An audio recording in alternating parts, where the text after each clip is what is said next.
میں نے BCom کیا ہے اور ساتھ میں 3 ایئر کا کمپیوٹر ڈپلوما بھی کیا ہے. اچھا اچھا جی یہ ہمارے اسکول کی کمپیوٹر لیب ہے. جی. تو شاہ خوبا تو جان جانا ہے چہرہ الکتاب تیرا. تو شاہ خوبا تو جان. آپ اس انسٹیٹیوشن کو ہیڈ کر رہے ہیں پچھلے کافی سالوں سے, تو آپ کی کی اسٹریٹجیز اور مانیٹرنگ اپروچز کیا رہتی ہیں for the smooth and functioning of this institution?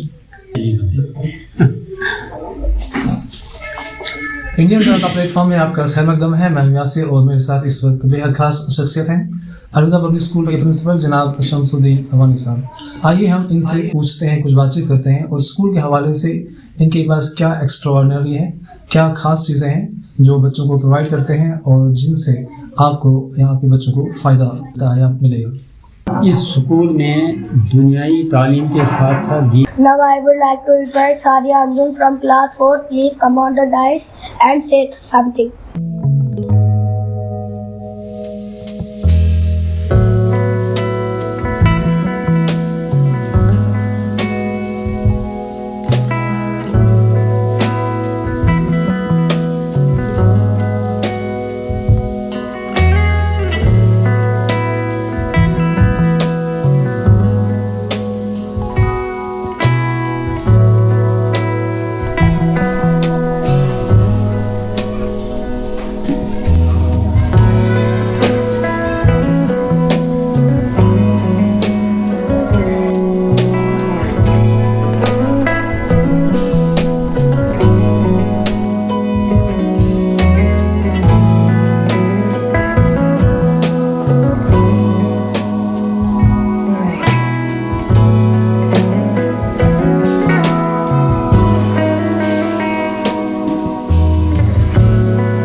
Indian کا پلیٹ فارم میں آپ کا خیر مقدم ہے. میں یاسر اور میرے ساتھ اس وقت بے حد خاص شخصیت ہیں, الوداع پبلک اسکول کے پرنسپل جناب شمس الدین اوانی صاحب.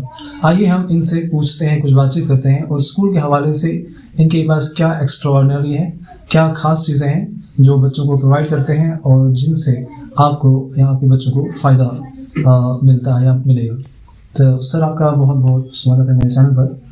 تو سب سے پہلے سوال تو یہی رہے گا کہ آپ اس انسٹیٹیوشن کو ہیڈ کر رہے ہیں پچھلے کافی سالوں سے, تو آپ کی کی اسٹریٹجیز اور مانیٹرنگ اپروچز کیا رہتی ہیں for the smooth functioning of this institution? اصل میں جو بھی ہیڈ آف دا انسٹیٹیوشن ہوتا ہے, یعنی کسی چیز کا بھی ہیڈ ہوتا ہے, سب سے پہلے یہ ہے کہ ہیڈ آف دا انسٹیٹیوشن جو ہے جتنا محنتی ہوگا, جتنا ہارڈ ورکر ہوگا, جتنا آنیسٹ ہوگا, اس کے اثرات جو ہیں وہ اس کے جو سبارڈینیٹ ہیں ان پر بھی پڑتا ہے, اور پھر نیچرلی جو ہے وہ بھی مجبور ہو جاتے ہیں جو ہے کام پنچوئلٹی کے ساتھ کرنے کو, کیونکہ پنچوئلٹی وچ از اے ہالمارک آف ونس پرسنالٹی. جب بندہ خود پنچوئل ہے.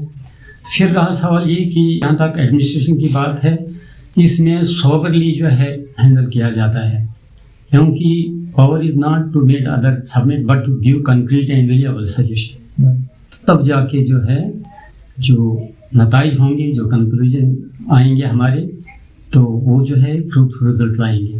اگر پیرنٹس آپ کے اسکول میں اپنے بچوں کو کیوں ڈالے, کیوں ایڈمیشن کرائے, کیوں یہاں پہ لائے, کیا ہے یہاں پہ, کیا ایکسٹرا کیا دے رہے ہیں؟ دیکھو اصل میں ہمارے اندر 2 چیزیں پرورش پاتی ہیں بیک وقت, ایک جسمانی خوراک, ایک روحانی. جسمانی خوراک کے لیے جو ہے ہم رات اور دن کیا نہ کرتے ہیں, اگر ہم پرواہ نہ کرتے ہیں وہ روحانی غذا کی. جب ہم مقابلہ کریں گے باقی اسکولوں کا, تو وہاں جو ہے ماں سوائے اس کے ایک تو جو ہے وہی جسمانی خوراک جس کو ہم کہتے ہیں, اس سے میرا مطلب دنیائی تعلیم ہے, یعنی مغربی تہذیب جو ہے وہاں ہوتی ہے. جہاں یہاں کی بات ہم کریں گے اسکول کی, یہ ایک اسلامک پیٹرن پر یہ اسکول ہے جہاں دنیائی تعلیم کے ساتھ ساتھ دینی تعلیم بھی دی جاتی ہے, یعنی دونوں تعلیموں سے یہاں منور کیا جاتا ہے. پتہ یہ لگا کہ ہماری جسم کے اندر جو 2 خوراک چاہے, جسمانی غذا و روحانی غذا, وہ دونوں یہاں ملتی ہیں. رہا سوال یہ کہ اس کے بعد جب ہم اسٹرکچر کی بات کریں گے، ہمارے پاس جو ہے آپ دیکھیں گے ہر کلاس میں کیمرہ لگا ہوا ہے، بچوں کے بیٹھنے کے لیے بہترین انتظام ہے، کراس وینٹیلیشن ہے، یہاں اس کے ساتھ ہی ہمارے پاس کمپیوٹر لیب ہے جس میں بچوں کو جو ہے تھیوری کے ساتھ ساتھ پریکٹیکل بھی کرایا جاتا ہے۔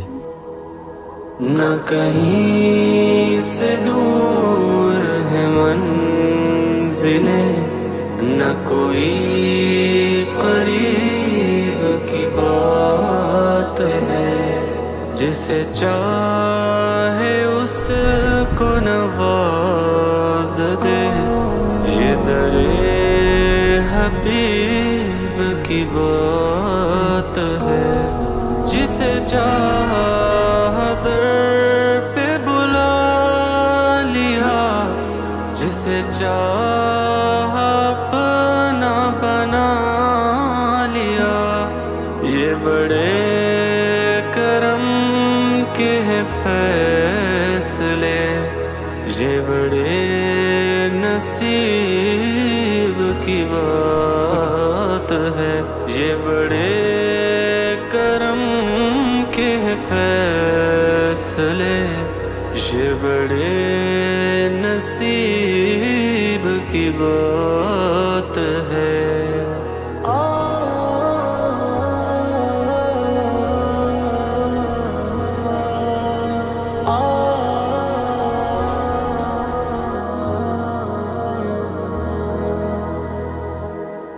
وہ بھٹک کے راہ میں رہ گئی، یہ مچل کے در سے لپٹ گئی، وہ بھٹک کے راہ میں رہ گئی، یہ مچل کے در سے لپٹ گئی، وہ کسی امیر کی شان تھی، یہ کسی غریب کی بات